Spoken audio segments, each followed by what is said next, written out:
he nto ku ketana nyina he fani toro ni miso men ben kande din sun kuto be jabe sanjita ni lul aman si fut wala nke ma mo nata nyina akwa ba di la forcément son ka fo nyaw nyangam buldi ngan sundum hanu aman son ko bay force fa yani ay dindi ngota yani aman si fut wala dindi ngo beje ay konota bida ay konota abatata kono ma yato bawo ni ya jibe atanyanta min dongola pour ay men ani dindi ngo mi ba kono kono atani ngo ka wala tala sa beje wala nya beje wala nya ma fo ala wulu wato sita sa nata asamba loptano to biri asamba loptano te ko ata wulu no la faye bawo asembo man aman men andum fana ko kilol man men aman sembo so to fana ase wulu no faye nyamen dindi ngo fana ta fam forcer no la ka fintino sa nata fo koy ba opérer la nata opérer biri ya opérer mfota ta lawla nyamate man na balu dindi ngo la baluta ko ketanya ni toro ni misoti dindi ngo fanga men bembul waxay na bi sasa sama kende bi tafu sama lakat abem bulten ay dindi ngo din cew men na cew ñi fele dindi ngo bembul cew bukana buka cewje dindi ngo ben tol bul aketan to le ni misoti anen ni toroti dafa am suma ben rakka bo xamne man mako yar bu mu nekké ci man ma dugal ko school mu ngi janga school mu dem be grade 9 suma papa isil ko ben jarbatam mu ne daf ko koy may ko semestre la mu ñew rek gaay may forcer ko may ko buñ ko mayé schoolam bi yaxuna mu ta topoto bopam te time buñ ko don may pour mu dem sey fukki at rek la am ak juroom mu tagut sax fukki at ak juroom ñetta ñu dugal ko ci téla sey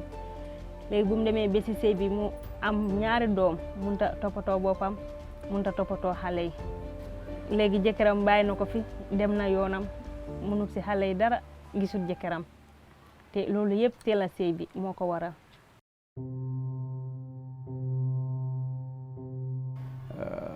The early marriage project is being implemented by the Society for the Study of Women's Health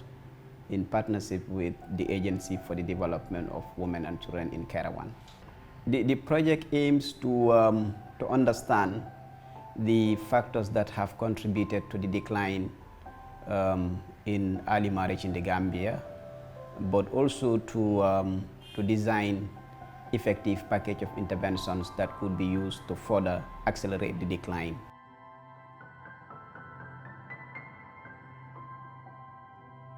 Suñ area bi min nañ ne ñu ngi may xale jigéen yi matuñ ñu ngi dem sey di am problème bu bari si seen biir sey on tumata min ganda sukaɓe amen rewɓe min okkiraɓe law dewgal ta min ganda ko kewi joom janggi seeɗa min punten mbiya yo okkire kono giri o projet ari hay goto okkiraka joni desoygol ngol law naɓe addana probléme naɓa addana probléme e dewgal he saabu to jomum si dañi ɓiɗɗo fotani dañ ɓiɗɗo koko ɗum tampinta. The practice has declined significantly. It is still in perpetuation, so we also want to understand what are the factors that are contributing to the existence of early marriage in the Gambia. su fekkee ne amuloo doole pour wàllu sa school ak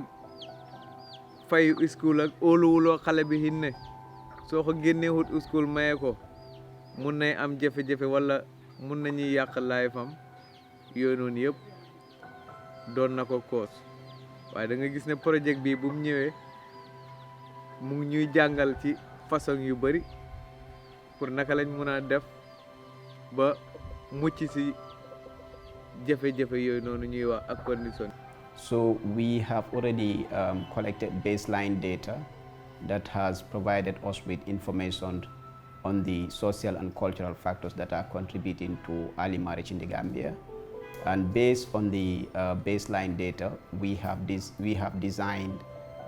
effective package of interventions that are currently being implemented to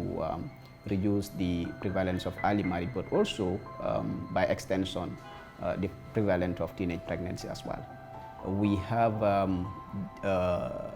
designed package of interventions that comprise of community engagement forum and discussion sessions around the social and gender norms that are contributing to the existence of early marriage, but we have also conducted trainings at the community level for community-based educators that were set up by the project.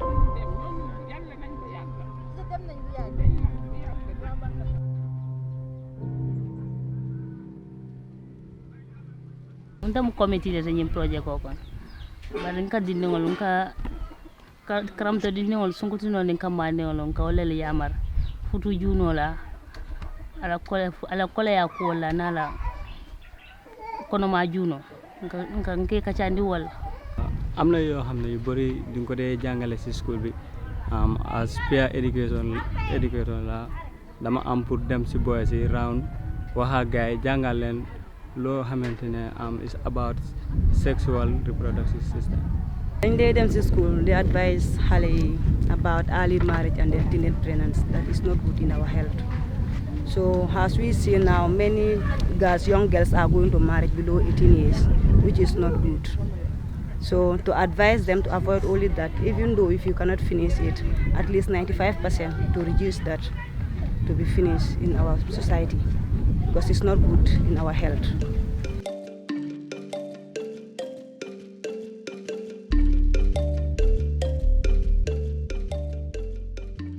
Xam nga boo jàngun ku jàngu ñëw si sa ron mu ne la defal nii ak nii nga def ko seet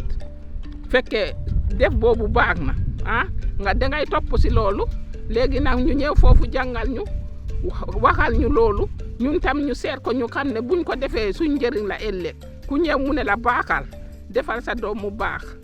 defal sa bopp nga baax nga am jàmm loolu ku la ko waxal moom sant yàlla la. We needed communities to champion the cause of prevention of child marriage. So that is why we decided to create the community-based committees so that they could serve as an interface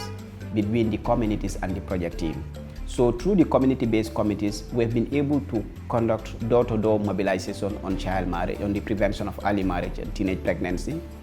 We are now currently using the community-based committees as champions of social agent of change. We are here in Saro Ilo Buyam with our trainers. We train them on hand sewing. Projet mo moƴƴi mo dañi njëriñ sabu sa nani mo dañi njëriñ sukaaɓe saare ɓe danaka in fof ɓe jangi ɓe mbaawi joni ko Hawa ko Mariama Diallo e Juma Diallo ko ɓen jangoyno kono joni Ansata waawi Hawa waawi joni ina wayno sukaaɓe wonɓe ɓe saare danaka ɓe fof ɓe ɗiggini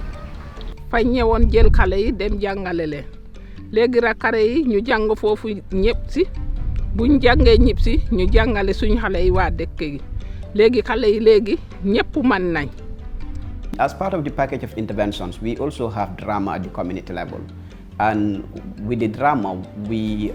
try to disseminate information and messages around gender norms surrounding the practice of child marriage. But we also try to create awareness so that people can be more aware about the consequences of early marriage, but also try to create understanding and dialogues among participants or among people who usually participate in the dramas. Jangal dañ dem community compound de def drama ci dañ drama is the easiest way pour nga jangal nit mu xam nga xamne da koy jangal muy reetaan fofu lay gëna xam du nga nara wax ak du nga koy ñew wax toti kam o gurudo ko mbayata o wi yo okay Hawa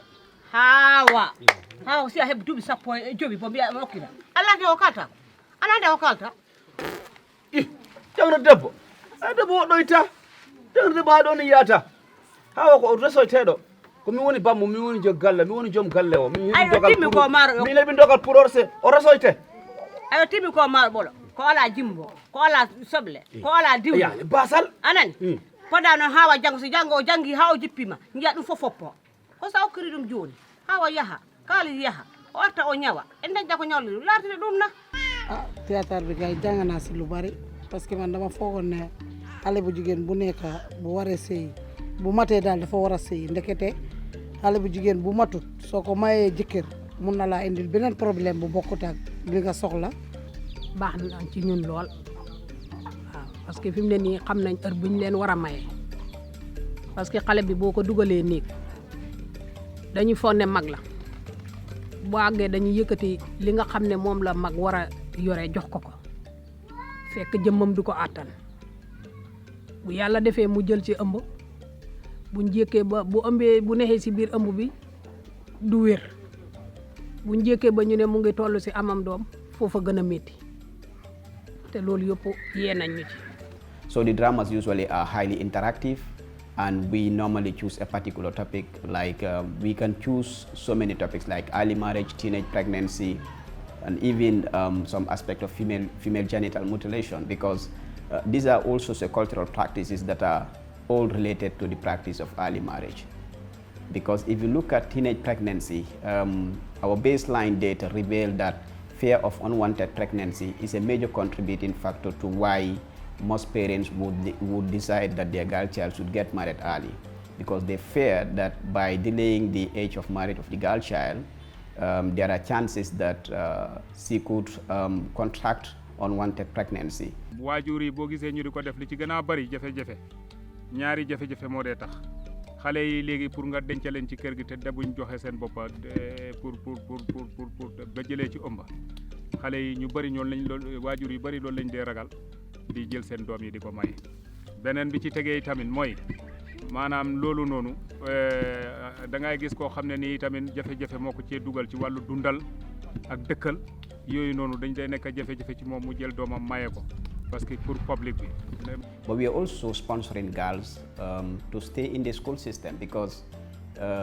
growing bodies of evidence suggest that when you keep the girl child in the school system,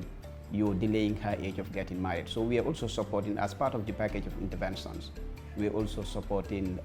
sponsoring girls to remain in the school system, so that that way their age at getting married could be in a way delayed.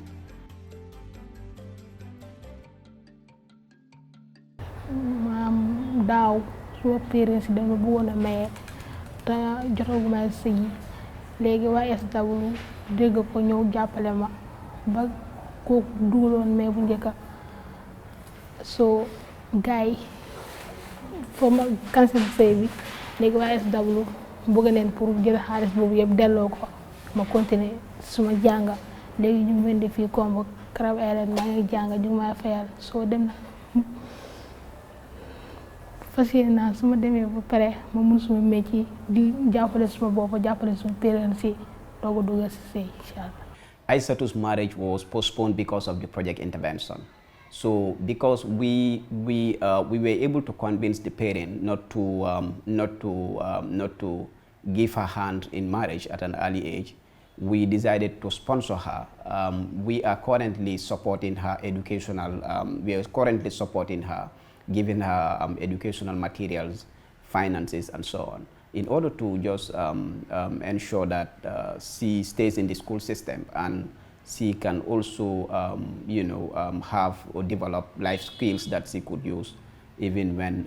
she's out of the school system. But beside Aisatu, also we are supporting Mariama Njai. Mariama is also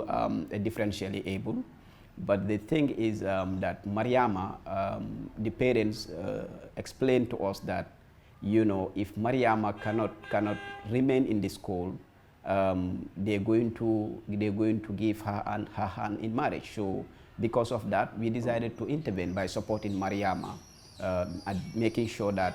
she stays in the school, so that that the early marriage will not happen.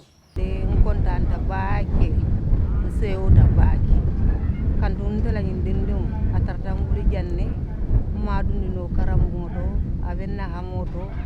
barina soto masi dinno be mbulu wala nyama sayem forje ko fanan namul nada ba ma koyroni de mar seno itande dindin wala ana wulula fulol. As a member of the local steering committee of the five-year project by the Society for the Study of Women's Health, my participation in this committee has been very influential. Through the committee, we have given recommendations as to the package of interventions that the project seeks to give to the community. In this process as well, the committee has been able to prioritize the needs of the communities in these packages of interventions, to look at existing priorities and to see whether the packages have met the needs of the communities or are in line with the priorities of these communities. The package of interventions additionally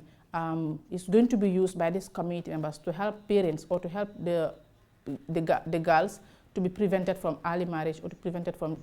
child marriage incidents, because they will be equipped with skills and competencies when these interventions have been rolled out in their communities. Additionally, we have also made suggestions as to the outcomes that are going to come out from the project, suggestions that are going to be used by policymakers, suggestions that are going to be pushed forward for policy implementation to impact the lives of the community members that the project is targeting. So the LSC has been very influential in this project throughout, because the contributions have been very immense and are serving as a sense of direction for the project. Our participation in this committee have really influenced certain key decisions that the project has taken all throughout. daanaka ñu ngi mel ni projet bi lu mu fi isi wecceeku bu bari la fi isi parce que ñun luñ jigéen luñ foogoon ak lu doon dem nekk dafa utee trop. projet bi gis nañ ne bu mu fi ñëwee ba léegi wecceeku yu bari lañ fi am léegi mun nañ amul benn xale jigéen bu mu fi dee mayee less than 18 years loolu amatul fii. toujours meeting gi dañ dee def ñu ngay wax affaire sëy bu teel a sëy bi waaye ñëpp gis nañ suñ bopp léegi kenn du dangatoo may doomam fekke jotut a sëy. comme fekk nañu ci suñ aada ñu ngi doon dundee comme noo xamante ne moom bi mu ñëwee andil nañu ci xam-xam loo xamante ne xam nañ ne ndeke nii la jigéen war a dundee. suñ doom yi commencé jàng dañ war a bàyyi suñ doom yi jàng ba marle ba xam nga ne kii boo ko mayee jëkkër dina mun a toppatoo doomam toppatoo boppam. ñun de xanaa kontaan ci yéen gannaaw li ngeen ñu wax moom loolu moom baax na ci ñun torop. gannaaw léegi suñ xale kenn du sëy amoo waaw sa at bi mataagut man kay kontaan rek te jërë ngeen jëf waa. We have been able to document the factors that are causing or that are contributing to early marriage in the Gambia. So now we have a better understanding of what are the factors that are contributing to early marriage in the Gambia. We were able to design effective package of interventions that are purely based on the local evidence that was generated. And this is the first time that local evidence are being generated in the Gambia to design culturally relevant package of intervention to reduce the prevalence of early marriage in the Gambia. Jangan